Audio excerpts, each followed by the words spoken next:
Today we're talking about film festivals. That adds color to the story.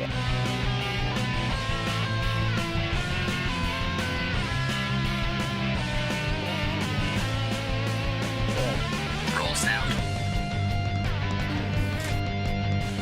Cameras rolling.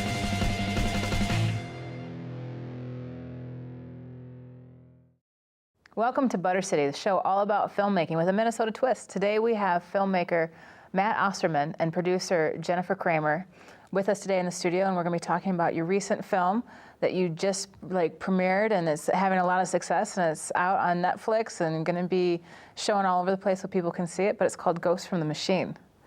And it's a little suspenseful, scary film that was all shot here in Minneapolis, right? That's correct. Yeah. And how long? Take me back to when you guys first decided to get together, and I know you wrote the script. Mm-hmm.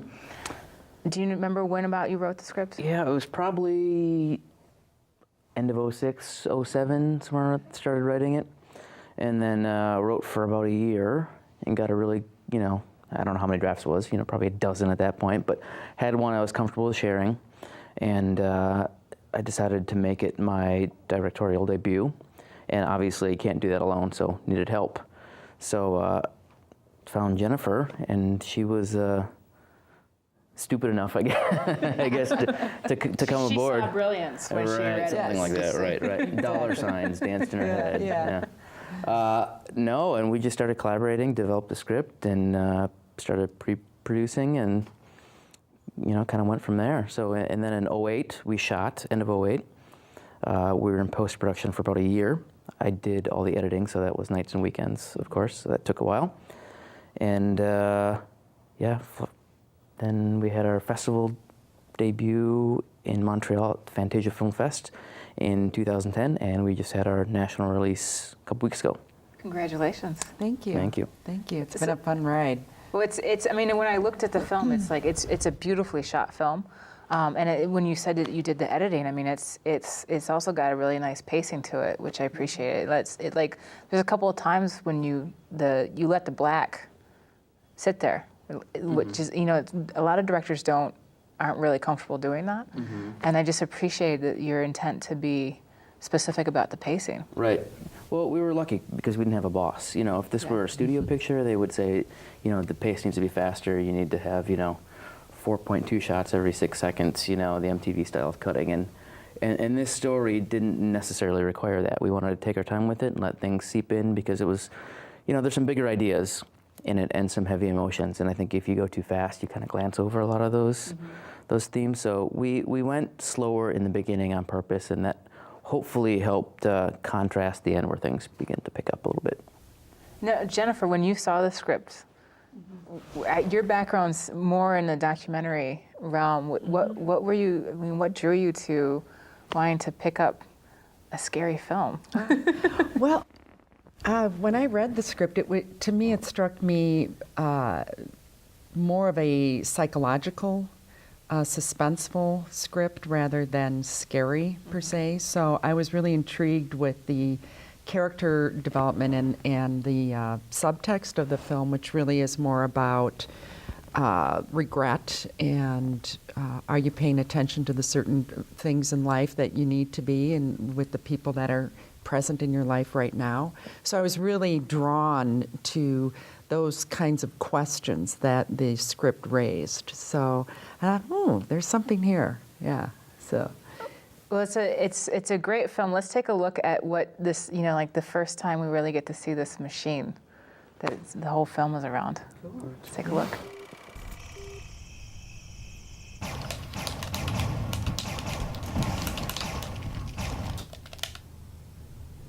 What? Oh, come on. You just ruined my game. Sorry.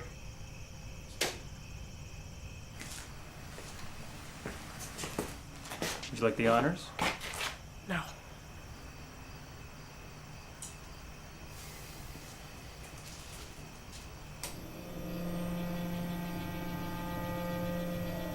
That's awesome.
Casting is so fundamentally important to a movie.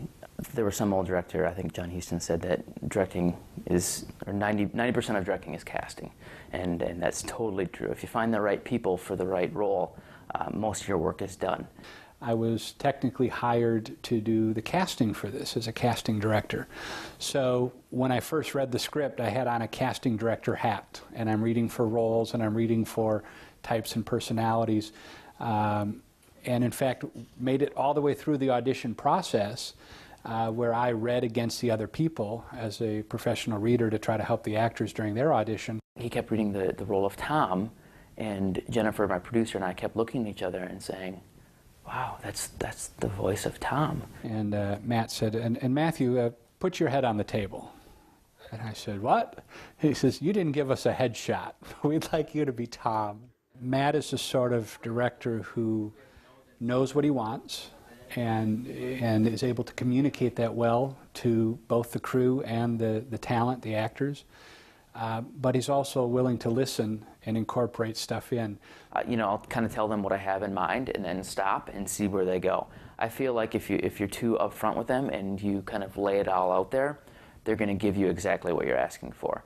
And you take the surprise out of it that way, The script to me, is a blueprint, and it's not gospel. So the important thing as the writer-director would be to hit the emotional beats of the story as well as the plot points. You're intense, and you're taking it seriously, and you know that you guys have a kind of a disconnect. Right. So you're trying to build that bridge via the machine. Versus having a normal interface with him, like about something else, you're trying to bring him into your world. Right. So it's a nice effort, but it's still not the right thing. Sometimes an actor has a hard time, finding their performance in a scene. So, you have to do some things to, help them find that. And sometimes that might involve doing some things kind of outside the box.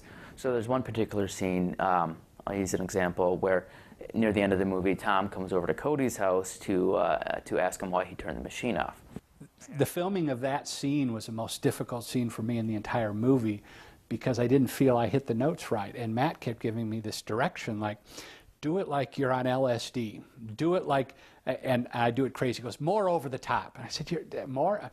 So then I go, okay, smart ass, I'm going to do it over the top. And I do it more over the top. He goes, even more. I said, okay, I'm going to do it so over the top that he's going to tell me to back off. And I did it. He goes, even more. I said, oh my God.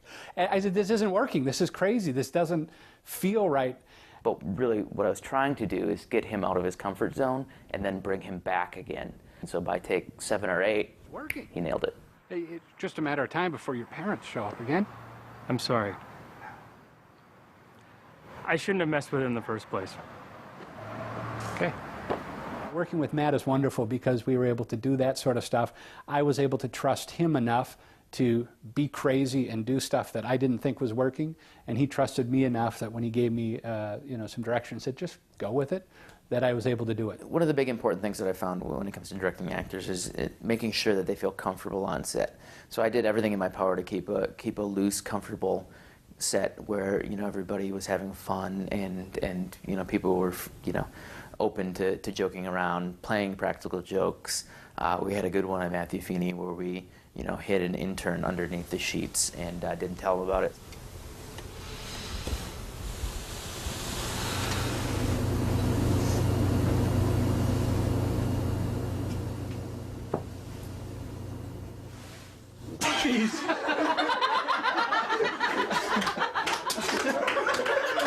Probably one of the best jokes ever done to me, and for sure the best one ever documented, especially by a professional camera. Oh my God, that really did something. Being that this was my first feature, I had no experience in the long form narrative stuff. I've done a ton of shorts in the past, but shorts are all based off of a gimmick or a one-off, so you don't have the complex character development that a feature would. So one of the challenges for me was to try to bring out complex characters over 90 minutes and keeping them consistent.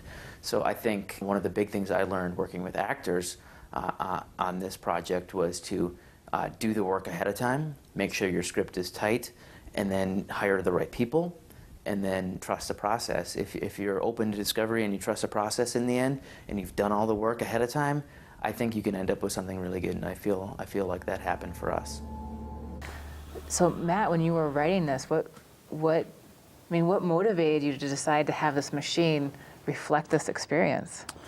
Well, sci-fi is great for that. I mean, it's a prism to view our own reality, and whether it's via aliens in Star Trek or robots or what have you, sci-fi authors and filmmakers have used those devices for years to talk about us without having to talk directly about us,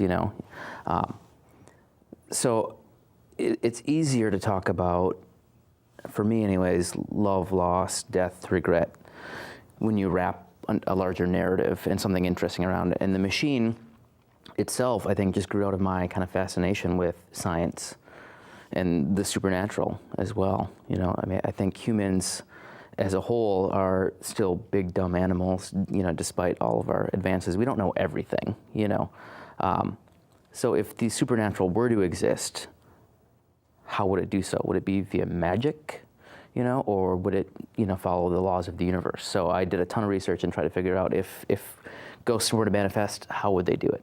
And that's where the machine came from.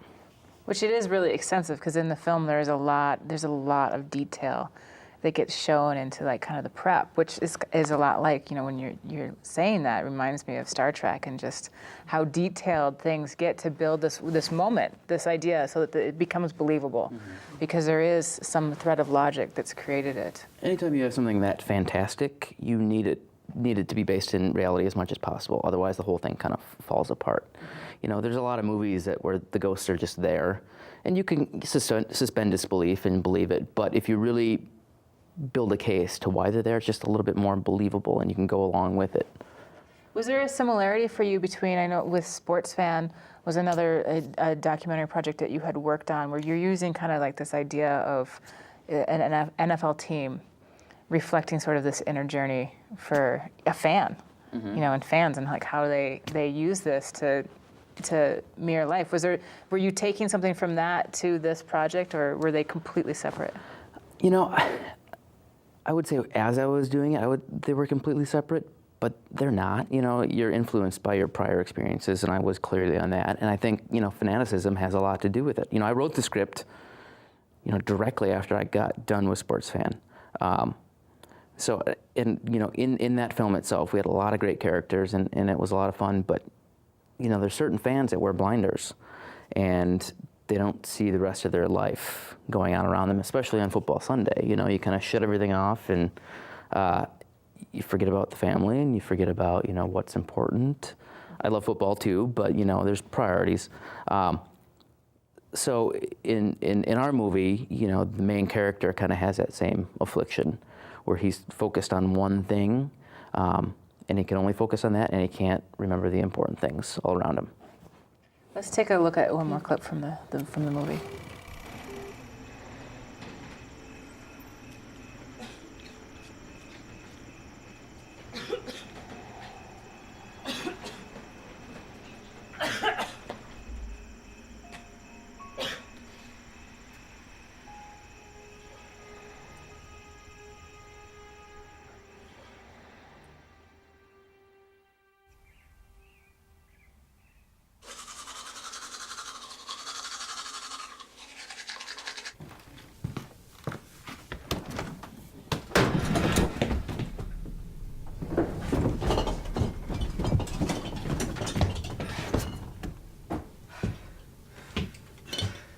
Just gonna borrow this for a while.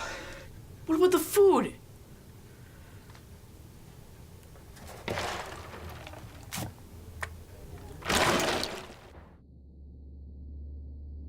So this reminds me of like something that's really interesting about doing a film with this kind of suspense is the interplay of humor. So talk to me a little bit about how you guys decided to play with that and how audiences have responded. You know, I think personally, I like movies that are multi-genre. You know, films that are just one note. Usually, like it can be effective, but you know, like life itself, it has its ups and downs, its funny parts, its sad parts. So, really tried to put a lot of that into it. But it's been really funny watching the film with theatrical audiences where we're sitting amongst them, whether they immediately find it funny or not. Because there's a handful of like jokey moments in the beginning that are meant to be funny. But a lot of people come into it thinking, hey, this is a serious ghost movie about death, you know, and they're not allowing themselves to. But what happens a lot of time is there's one person in the audience that either knows there's funny parts or just is that kind of person that likes to laugh. And once that person laughs, it gives everybody else permission in the audience to laugh. And then you have everybody. But sometimes it doesn't come until the third or fourth time, you know, before people get it. But it's been really fascinating and fun for us to sit in and see that kind of happen organically. Which is one of the cool things about, you know, working on a film and actually getting it into a theater is that chance to feel the live audience respond to it. You know, in this clip we just watched, there's this piece about, you know, this kind of joke about, well, what about the food? And it makes me think in filmmaking, you know, Jennifer, so as the producer, this role of like, what about the food? Like, what is the role of the producer? Like, how do you, you know, figure out to make a film, but then to make a film in a way that economically makes sense and can be successful? And can you describe a little bit about, you know, whether or not you had those moments where you were like, Matt, what about the food? That's funny. That's my favorite line in the film. So, it is a challenge, and we really basically did this film on, you know, a song and a prayer, and budget-wise. So, we were constantly doing making creative choices based on. That's, I think, common in filmmaking and indie filmmaking is to always make a compromise in terms of how much money you have and how much time you have and that kind of thing. So, but we were very fortunate to have a really, really great support system here in Minnesota with cast and crew and catering, speaking of the food, that really, restaurants that gave food and so we had a lot of people come together to help make this happen. I don't know if there's anything you wanted to. No, I mean, we probably had 10 different restaurants give us free food. Yeah. You know, it took a lot of work on the front end. They called everybody and, hey, can you give us 2 meals for a dozen people? Well, next time you guys shoot, I'll just stop by to check it out. Right. You know, No, I think 10 different I restaurants. think we ruined all those favors now. Yeah. Hey, it really helps to have really sweet sounding PAs that get on the phone and sweet talk the restaurants. Well, and I think it also helped too, because I mean, this was all shot here. And so in some ways, it's not a community that's saturated with films that are being produced all the time. And so when a PA picks up the phone and calls somebody, there is a level of kind of local, let's help get this made, even from folks that are outside the industry. Yeah, people aren't jaded here quite yet. You know, in LA or New York, people are like, oh, you want this? It's going to be $10,000. Yeah, what's in it for me? Right, exactly. Yeah, Here, people are just happy to work on something cool, you know? Yeah. So that's helped us a lot. Let's take a look at another clip here where we've got a little bit, I don't want to give away, but a little bit more of a threatening moment.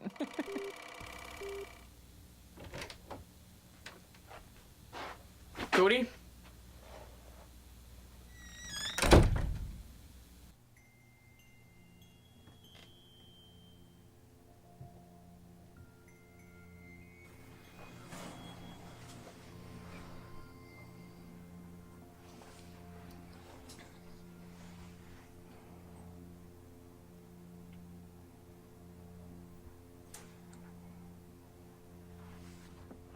Someone's here.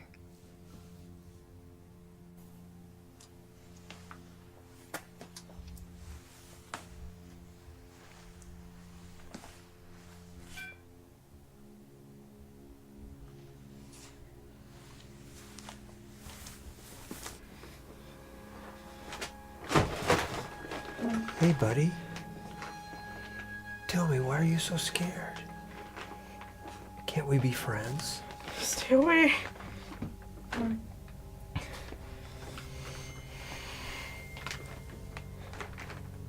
not gonna hurt you. It's a powerful piece. You guys do a really good job of building that suspense and that tension. And when I've been watching this, it's like the cinematography is beautiful. Clearly you guys have built the relationship to be able to actually get a film like this made and off the ground, and it's had a lot of success in film festivals, and it's being distributed now. And you guys were all able to do this in some levels with a minimal budget. And I think it's a critical thing to say, that it's like not all the time is there a combination of the skill sets, because both of you and everybody that seemed to be involved with this film has really taken the time to learn the craft and come together and be able to bring a great skill set, but also a love for storytelling. And it's that determination, it's that spirit that I think is what people often say is the magic of filmmaking. And I don't know if you want to talk a little bit about that, what that magic with the budget, and of course that's not always our long-term goal, is to always be working with that kind of budget, but there is something about the magic that happens of knowing people are coming together to really tell a story for a reason. Yeah, I mean, I think what Jennifer talked about before with the script itself, people knew it was about something else. It wasn't just a schlocky horror movie that they're going to try to go make a score on, the B movie market. There's something a little bit deeper. And then, I think we set the tone, from a leadership perspective, that, hey, let's have fun with this. Let's all come together. Let's not make this a job.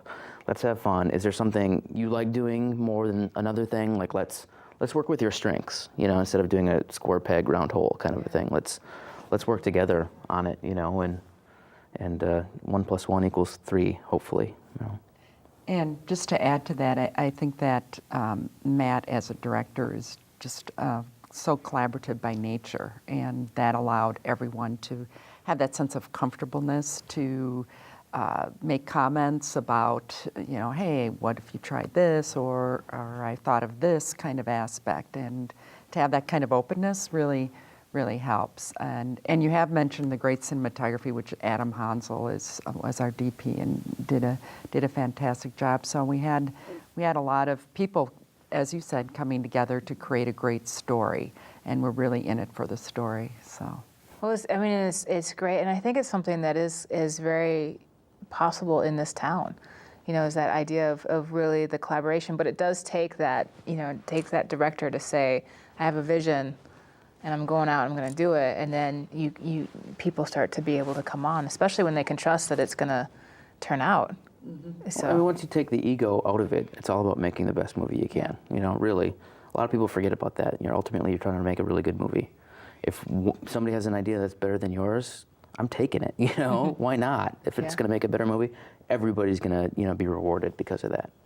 Well, so you guys are, you're both filmmakers, and you both have a lot of other projects that you're working on and have done in the past. Are there projects that you guys are individually, each of you, looking at doing that you're working on right now? You go first. Well, I'm working on a short film that will be shot this fall. Is just here in Minnesota. Nice. Yes, all Minnesota. Writing and directing. Yeah, writing and directing it. So that will be a fun experience, and I am actually have my mom cast in the lead. And so she.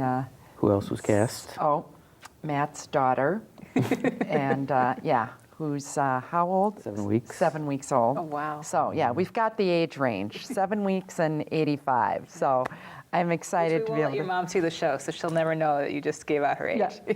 Sorry, Mom. So, I'm jazzed about that. And Matt's got something he's brewing.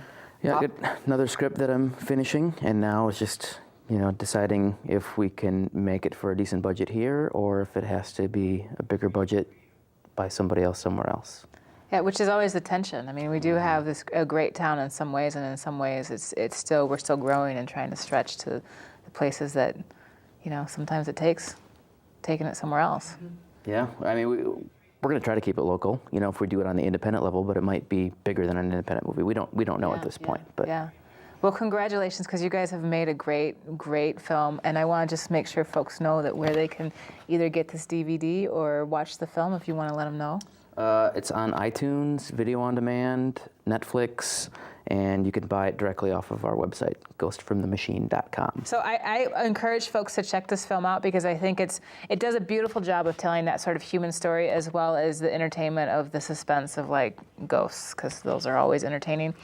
And then the cinematography is beautiful, but it's also just it's a gem, because it was all shot here and all the talent comes from here. And Wisconsin's kind of from here too. So Yeah, one actor from Wisconsin. So congratulations. Thank you very much for coming on the show today. Thank you.